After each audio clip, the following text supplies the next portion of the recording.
Welcome to Wednesday's edition of TimesCast. William Newman answers readers' questions about egg safety. One of the questions I see there a lot is, why isn't this egg farmer, Jack DeCoster, in jail? A look at Europe's new economic reality. Just have a feeling we're being ripped off. And The Social Network. Will the film change the way we look at Facebook?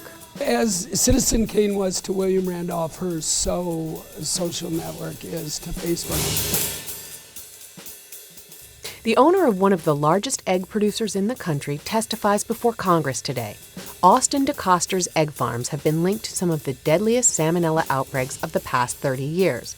The reporter William Newman answers reader questions about this story. One of the questions that I see a lot is, why isn't this farmer, Jack DeCoster, in jail? And that's a very complicated issue. We haven't been in the habit in this country of putting people in jail, farmers in particular, or food company executives, for these large food poisoning incidents. The second thing is that the egg industry has been very loosely regulated, and it wasn't until this summer that the FDA began to put into effect strict egg safety standards, and this entire incident began before those went into effect.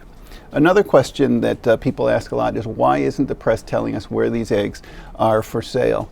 Well, first of all, they aren't on sale. All the eggs involved in the recall are out of circulation now, and the Iowa farms that were involved, whose eggs were recalled, are now sending all the eggs from those farms to pasteurization plants, where they go through a process that kills the bacteria. Mr. DeCoster has other farms in Maine, but there has not been any indication that those are linked in any way to this particular salmonella incident.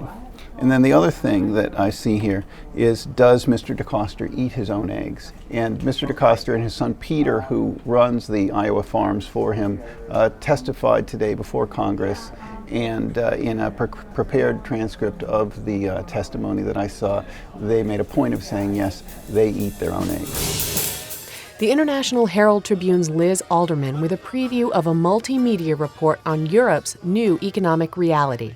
Many Europeans have come back from their summer vacations to find the European economy right where they left it, stagnant. I think we're part of a generation where we know that things can vanish. As a number of economists increasingly downgrade their forecasts for growth on this side of the Atlantic, there seems to be a rising sense of concern that a recession is settling in. Because of the crisis, you can hire people extremely cheap. You cannot imagine.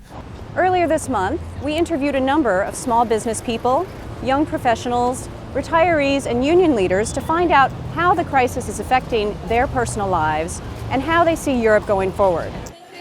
I will not survive if they cut back any further. And this is getting worse and worse and worse. And there's no reason for it, and we just have a feeling we're being ripped off. From rising inflation to taxes, to cutbacks in pensions and other social services, many people are wondering when a recovery will ever set in. EU wasn't prepared to face a situation like this. Brian Stelter and David Carr on The Social Network, a film about the creation of Facebook. David, on Friday at the New York Film Festival, we're going to see the premiere of the most buzzed-about movie of the fall, The Social Network. But is all the buzz deserved? Where is most of that buzz? It's on Facebook. You have 500 million people. It's a producer's dream to have half a billion people already know what your film is about, and they're going to be updating their status, and they're going to be liking or not liking. Disliking it. And on the trailer, all we see are Facebook screen grabs. It looks like a new media movie. Yeah, it's almost like the little screen is going to be on the big screen when you walk in there. Yeah. At bottom, it's a much more sort of classic film that dates back through Shakespeare to the Bible, where, the men are trying to kill each other, and the women are vicious and cruel. Profiles. I'm talking about taking the entire social experience of college and putting it online. It's an epic story that's, as old as time. And we think we've seen it play out because we've all been on the site, but actually we haven't. Does this have the potential to harm Facebook, you think? As Citizen Kane was to William Randolph Hearst, so Social Network is to Facebook. Is it exactly precisely what happened? No. But does it describe an arc, a big drama of, kind of a lone creator against the universe who used capital and force of his will to accomplish something major? Yes, it's sort of epic in that regard. And I don't think if I'm if I'm Facebook or Mark Zuckerberg, I'm going to spend a lot of time commenting on it. So if we were on Facebook, the relationship status here between the movie and Facebook would be what? Let's just say it's complicated. Join us again tomorrow for another edition of TimesCast.